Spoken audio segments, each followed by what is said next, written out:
Hi there. Today we're looking at In Carnuntum Part 9. Here we go. Your ability to control your thoughts. Treat it with respect.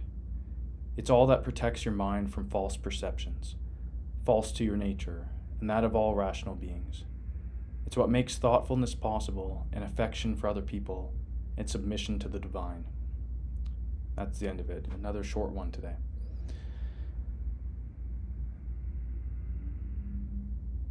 And this really just digs at the entire root of Stoic philosophy and rational emotive behavior therapy. It's that we can try to influence others around us, and we can try to influence our environment, and we can try and influence our biology. But for many of these things, we don't have full control over them. Sicknesses happen, injuries happen, people dislike you for all manner of reasons, right or wrong, or justified or unjustified. And in the environment, although we try our best to make it suitable for us to live in, different things can happen. There could be fires, there could be,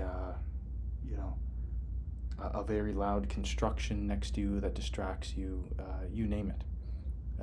But the only thing that we do have control over, or at least have the very most control over, is our ability to control our thoughts and our psyche.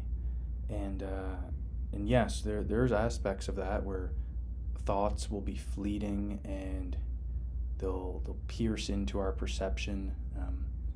These are often called intrusive thoughts, or ruminating thoughts, where you can't get a thought off your mind. And while that can and does happen, we do have the most amount of influence and control when it comes to reining those in and controlling our thoughts. And so long as you have the mental faculties to do so, which, as long as you're self-aware, your brain's in relatively good health, and you can really take time and to understand yourself and where these thoughts are coming from, treat that with utmost respect. It's one of the only ways in which we can really profoundly impact our emotions and the things around us. So it's like our ability to control those thoughts and our belief structures, it's all that protects our mind from false perceptions, or from false beliefs, false to your nature and that of all rational beings. So when you're understanding of your nature and what makes you you and how you see the world, and you hold that in respect and understand it and develop it and allow that to flourish, that it's protective, because there's going to be the environment coming at you to try and change that perception. There's going to be other people saying, oh, the way you're seeing it isn't quite right. It ought to be seen this way. And if your thoughts and belief structure isn't grounded in solid values of what you believe to be your nature, then you can get tossed about by these tides and rip currents of public opinion, societal expectations,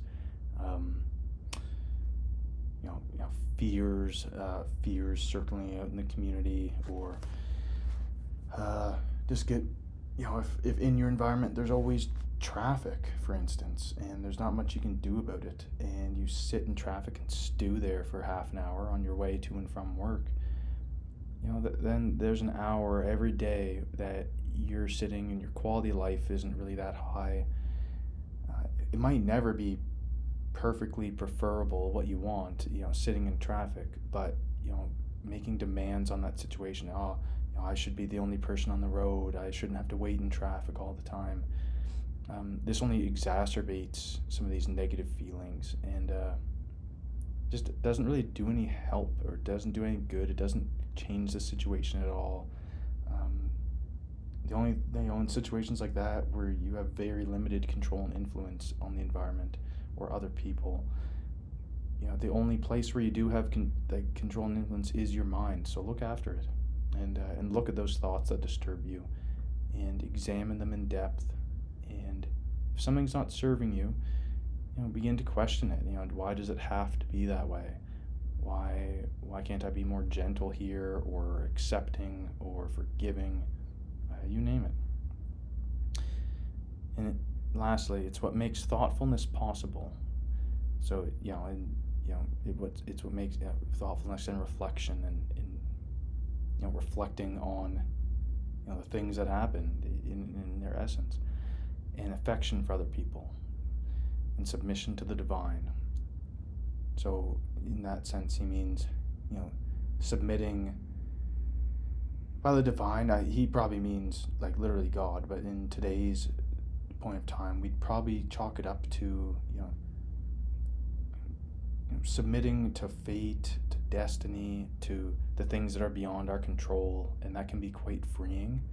And then the mind is free from having to worry about, what's up that road 20 minutes away that's it's causing all this traffic, or why do I have to wait so long for my food? Is the server incompetent, or is the cook incompetent, or something like that? Like, it's not really doing us any good to be thinking these types of thoughts, and it's just taking away from our moment-to-moment enjoyment of life.